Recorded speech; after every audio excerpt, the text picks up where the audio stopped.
What if U.S. colleges just found $17 billion more every year? We know education, we know the market's there, we know we can sell there. We're going to kick butt there. Education. In my experience, investors don't often get excited about startups in this field. It's a complicated world with all sorts of different players and moving parts. The government's involved. It just feels messy. But Marquett Burton is out to solve a fundamental problem in the classroom, and he thinks the payoff will be massive if he can secure the cash he needs to grow the business. I'm Josh Muccio, and from Gimlet Media, this is The Pitch. Our investors today? Phil Nadell. As a serial entrepreneur, Phil built companies that sold in the hundreds of millions of dollars. Now he manages one of the largest syndicates on AngelList. Jillian Manis. Jillian is a partner at Structure Capital, where they've invested $98 million so far in high-profile startups like Uber. Charles Hudson. Charles is with Precursor Ventures, where he's invested $20 million in over 100 startups to date. Nicole Verkent. Nicole is a founder-CEO whose previous companies did over $60 million in annual sales. Now, she's also an angel investor. Michael Hyatt. Michael built and sold 2 software companies for over $500 million. And now he invests for himself.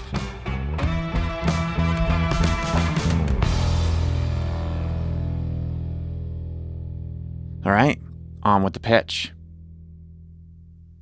My name is Marquett Burton, CEO of Fletch. I was a teacher in Baltimore, and I sent high school students into university thinking that I'd help them lift themselves out of poverty. But almost all of them dropped out of college. Turns out that that was not a problem limited to the disadvantaged or the poor. So question for you, what percentage of American undergraduates do you think drop out of college?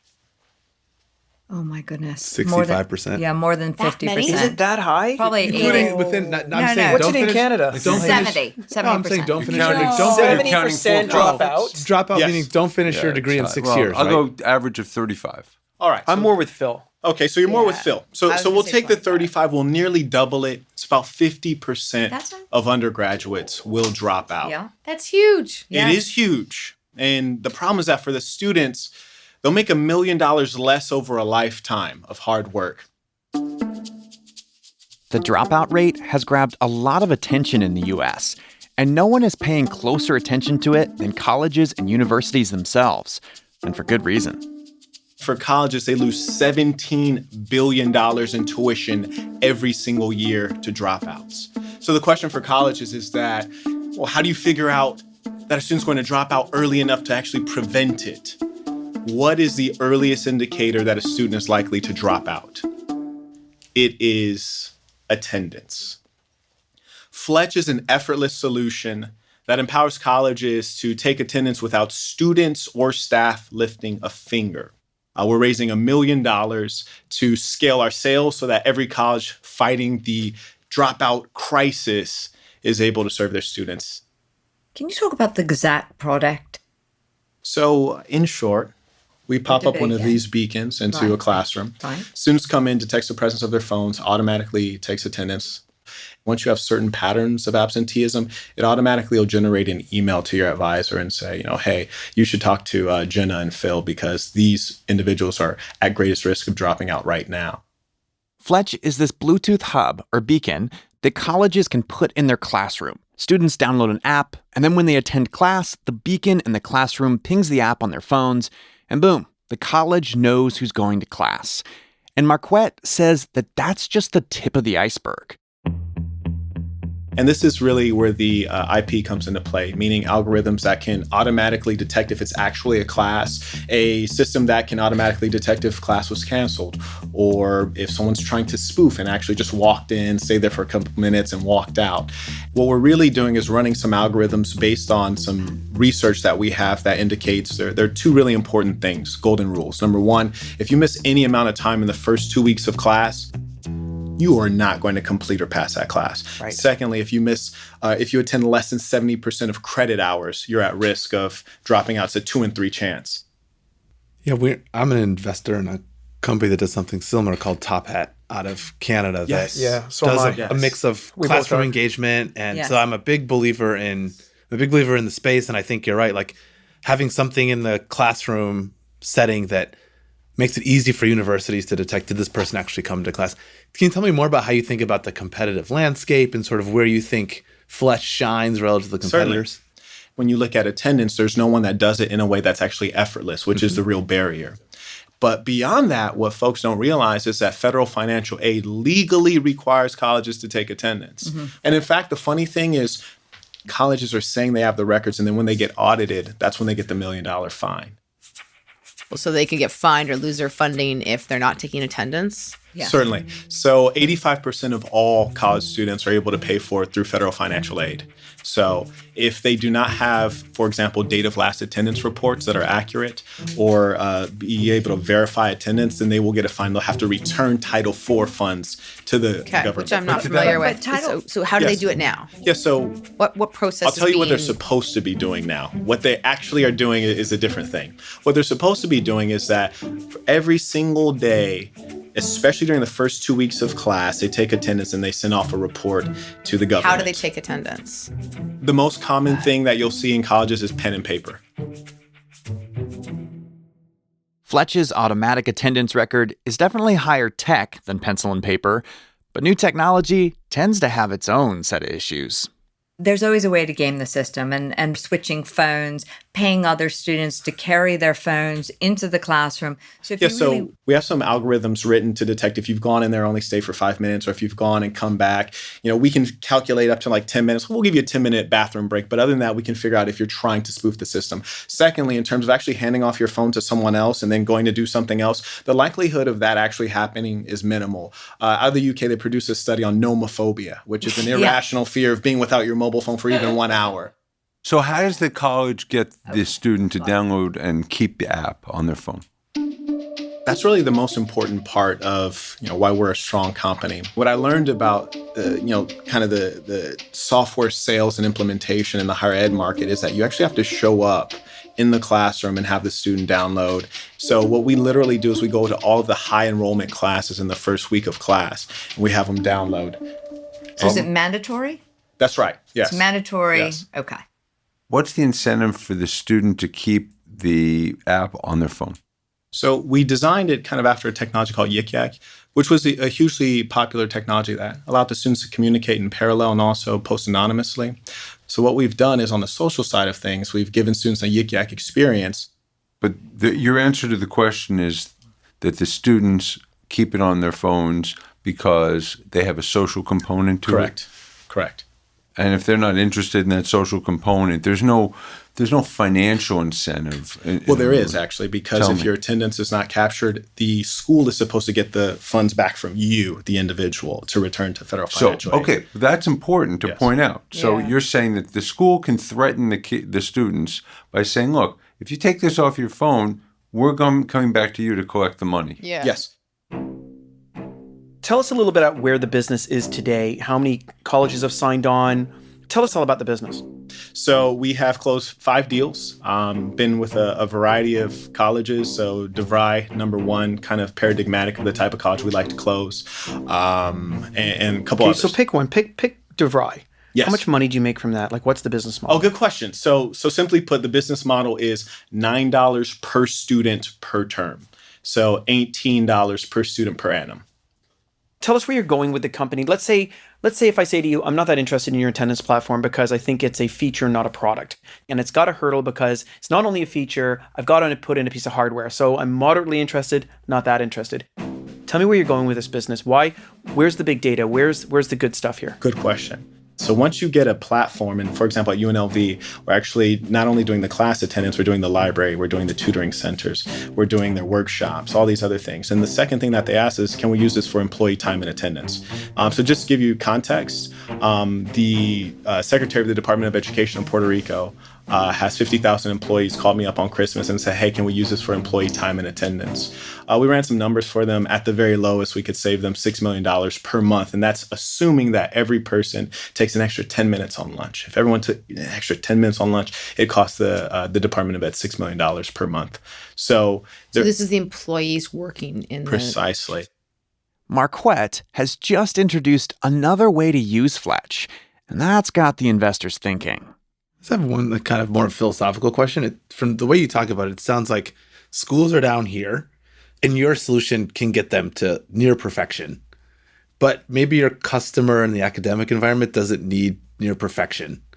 Whereas these employment ones, like you talk about, that's like real money. Mm-hmm. Like those are people who are like cheating 15 minutes per shift at a factory. That's right. That adds up really quickly. And I wonder if you're going to go through the trouble of having something that's this accurate and this precise, is the workplace use case maybe more compelling?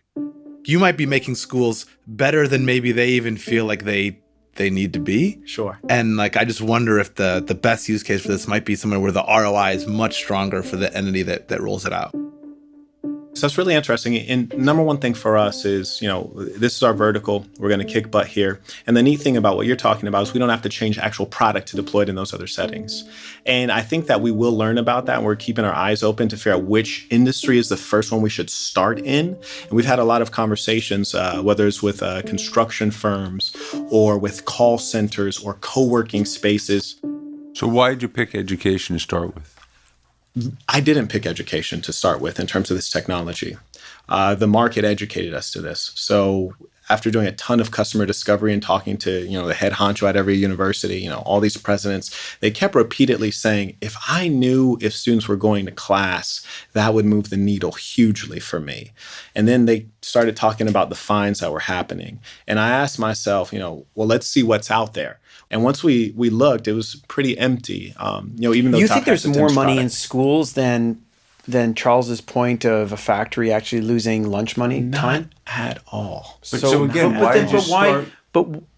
Okay. Because there's already a lot of money in schools. So for example, $17 billion in tuition being lost every year. I'll buy that. So did you have you even tried to sell this to a factory or to anywhere else? No, we haven't. We've had a lot of conversations with them and we haven't figured out which vertical yet. So to answer your question, we're not against it. We just need to learn it. We know education. We know the market's there. We know we can sell there. We're going to kick butt there. We're happy to sell to another vertical because we know that's really where we become the billion-dollar business. But we have to figure out which one it is. I'm sorry. I'm still a little confused about, if you know that's the billion-dollar business, why wouldn't you start there? He doesn't Why would you start? understand Education is one of the most He says he doesn't know difficult- it. He knows Right. education. We don't know. We don't know which one it is. Right. We've had conversations with call centers, co-working spaces, construction companies, Department of Education. Why would you start in education instead of trying to figure out which, commercial sector makes the most sense to start with? That's what I'm struggling with. So to respond to you, number one, we've already made sales on this product and with this. But you couldn't have made sales until you tried to make sales. In other words, why did you go after it instead of trying to make sales in a commercial environment? Because we haven't known the demand. The worst thing you can do is go after something that's terra incognita. We don't know. But what I'm saying is, yes, we can do all the exploration, but it's still a black box. When we figure out what it is, that's when we go deep into it. But as I said, we've had conversations in 4 different industries and haven't yet found the one. We haven't learned what it is. But when we're ready to go in, we already have product together. We have sophisticated algorithms. We have the know-how. But yes, I agree with you, and we're already looking at that, but we have to figure out what it is. It just feels like this $1 million you're raising, you're going to spend figuring out what you want to be a little bit. Well, we already as know what we want opposed to to be. scaling something where you know So the to be markets. clear, when you mention the other industries, I always said we're in education, we're in ed tech right now, Right. and there's a lot of money to get in ed tech. There's $17 billion, and we can sell it on the retention side, and we can also sell it on the federal financial aid compliance side. $17 billion lost in tuition. That's only the retention dollars. That doesn't account for colleges that are doing well with detention, but just want to be able to meet financial aid requirements. It's not that easy. I mean, that's the biggest problem, is that the education path is fraught with a lot of policy issues. There are a lot of issues that I think have to be factored in here. Education is one of the hardest, education, healthcare. Those are the longest sales cycles. Those are the most problematic. You hit at a very big point, which is the budget. Budgets in education, that is just the biggest monster, period. Meaning biggest two-headed, three-headed monster. And I think the money is not really there. It's going to be a very long sales cycle, and that's why I'm out. Sure. Thank you for sharing that. Jillian is out, and so are we for a quick break. But when we come back, Marquett and the investors struggle to get on the same page. Anyone have any meaningful thoughts on where you would go? Because everyone can say, go into time and attendance. Just exactly what I said. But I'm to saying be an which employment industry product. and time. It almost doesn't matter which industry. Anybody that needs to take attendance. Yeah. A factory.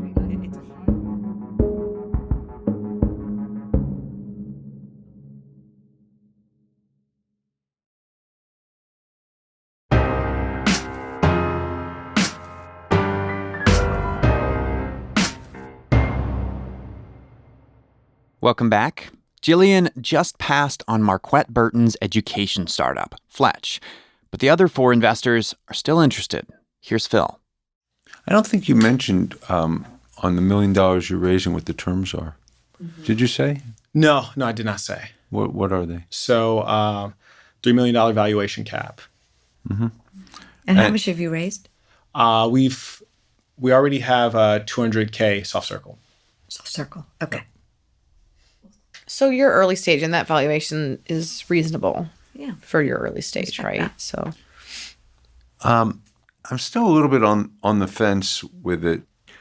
Walk me through your experience selling to DeVry as an example. They're a big company, right? So how did you get in there? Why did they pick you? Let me hear about that. So DeVry was actually shocking because they moved quicker, because the way DeVry works is because they have these disparate campuses, but they have the same scope and sequence. So they wanted to have a place where they could push out highly targeted demographic-based resources to the students in real time. And so that's primarily what they use Fletch for, almost thinking of it as a support tickets system that they use understand. For. Yeah. Okay. Based on that, I'm out. Mm-hmm. That's what I was wondering. They weren't primarily interested in it for the in-class attendance feature.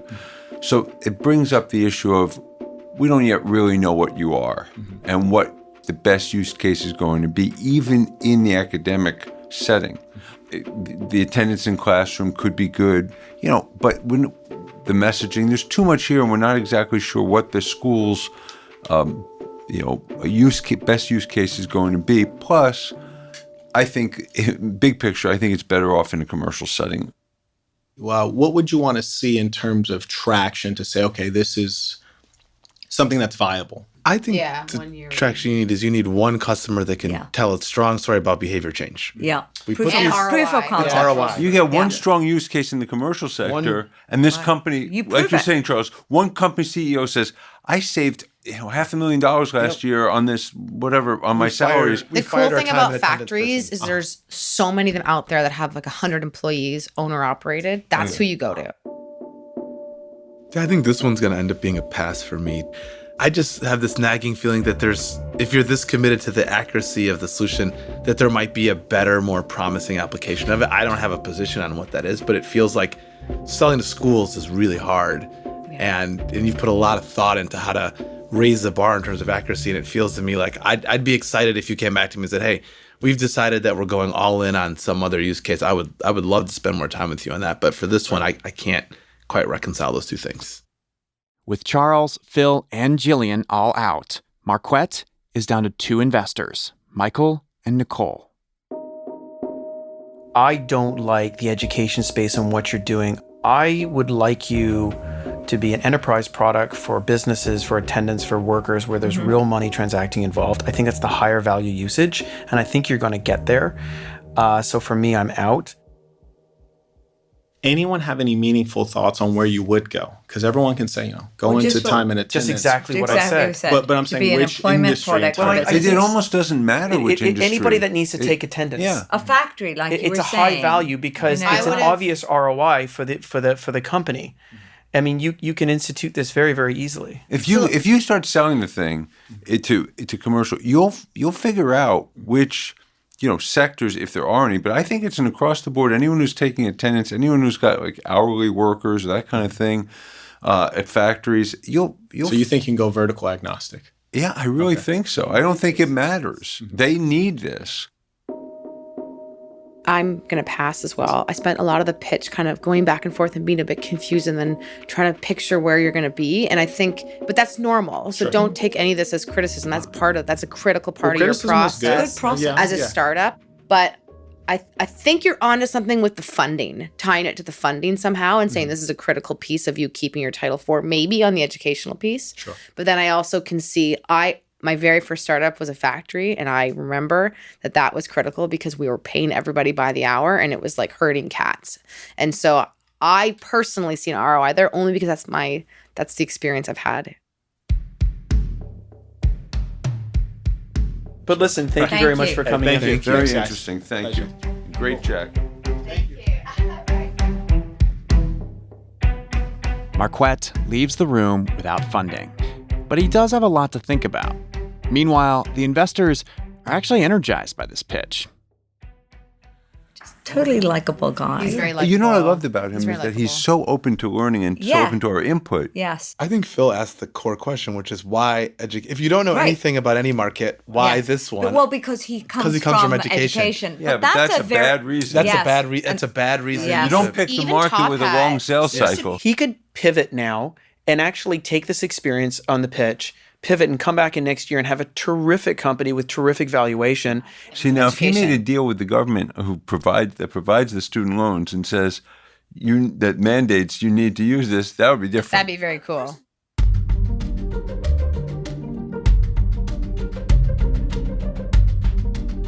I caught up with Marquett a few months after his pitch and asked, how are things going? Going very well. We have actually closed out an angel investment, and we have a little bit more soft circled. And we're really right now focused on adding in a few team members to hit this fall really hard on the sales side. So Fletch is doing really well. So you don't have the $1 million filled out yet? Somewhere around halfway there, maybe? No. About 40%. 40%. Okay. So it doesn't sound like the round is coming together particularly quickly, which I'm sure is frustrating. I'm sure you want to have it closed and be moving on. We're really pleased about it because we're very selective about the capital, and we could close a round quickly getting in money. We'd rather close a round intelligently, getting in folks who understand what we're doing in higher education. So that's a big focus. And also, we're selling. So, splitting time between those two, we're very pleased about the progress. So the feedback in the room from the investors was that you should skip education altogether and go for time and attendance for companies, for corporations, for factories. Like, it was this discussion that went back and forth, and you were like, what industry specifically? And they're like, anybody that has hourly employees could use this. What did it feel like to get that kind of feedback in the room? Well, I think that, it's important to always keep your ears open, especially when you have the privilege of getting feedback from intelligent, experienced people. Regardless, even smart people, may say things that are not necessarily wise advice. With a startup, you have limited resources, energy, capital, etc. You need to focus. So I said, well, which industry is ripe for this? No one had an answer. So what we're doing now is we spend 1% of our time analyzing opportunities where we can deploy Fletch without having to change the core technology. So I think there was some wisdom that they gave us, and we're using 1% of our time to see how that can make this $1 billion company. Yeah.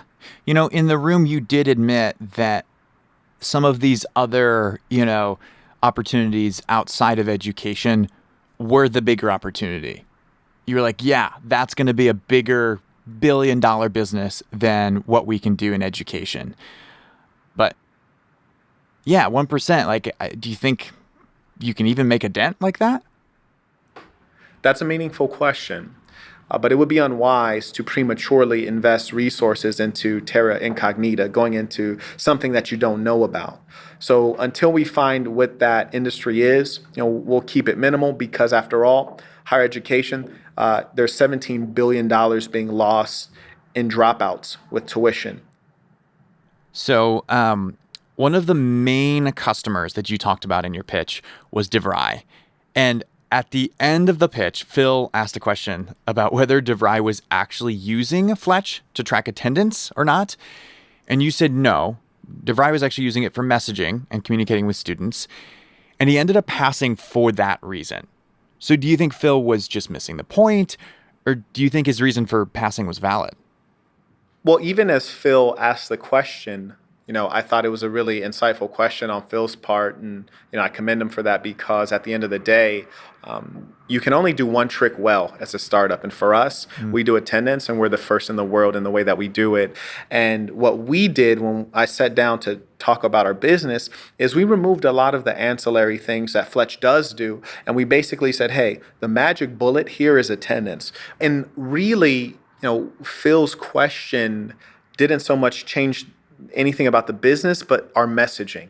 It just made the messaging sharper. It's like, Phil, you're right. We need to be clear about who we are as Fletch, effortless time and attendance. And that's where we're uniquely skilled to serve, universities.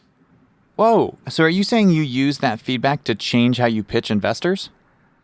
Not only that, but also how we sell to universities. We pretty much just talk about effortless attendance. And I think that makes a lot more sense because it's the simplicity that they really appreciate about Fletch. And that was a big lesson from the pitch and that day there with Phil and the others. Wow. I wasn't expecting that. You got to learn something, right? Yeah. We're in higher education. We take our education every chance we get.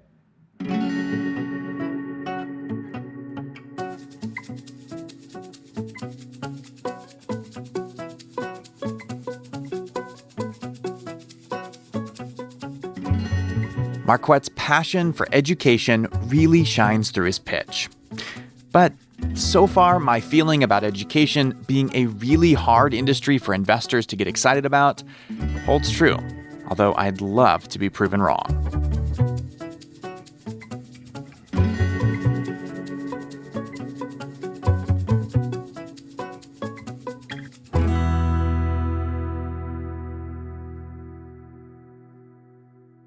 So, big news, we're taking the pitch on the road for another live show. This time in Philly. 3 startups will pitch live, only one will win, and that could be you if you're an early stage startup from Philadelphia. So if you know of a great startup that we should check out in Philadelphia, send us an email, thepitch@gimletmedia.com, or if you yourself are running a startup in Philadelphia, again, that's thepitch@gimletmedia.com. And please do include the subject line, The Pitch at Wharton. And as always, thanks for listening. See you next week. Our show is produced by me, Josh Muccio, Kareem Maddox, and Molly Donahue. We are edited by Blythe Terrell. We're mixed by Enoch Kim. Original music composed by The Musemaker. Our theme music is by Breakmaster Cylinder. Lisa Muccio planned the recording of this pitch. We discovered Fletch because of an introduction from Luke Dooley with Ocean Accelerator in Cincinnati, Ohio. So thank you, Luke. Here's our disclaimer. No offer to invest is being made to or solicited from the listening audience on today's show. All right, you've been listening to The Pitch from Gimlet Media. We'll be back with a brand new episode next Wednesday.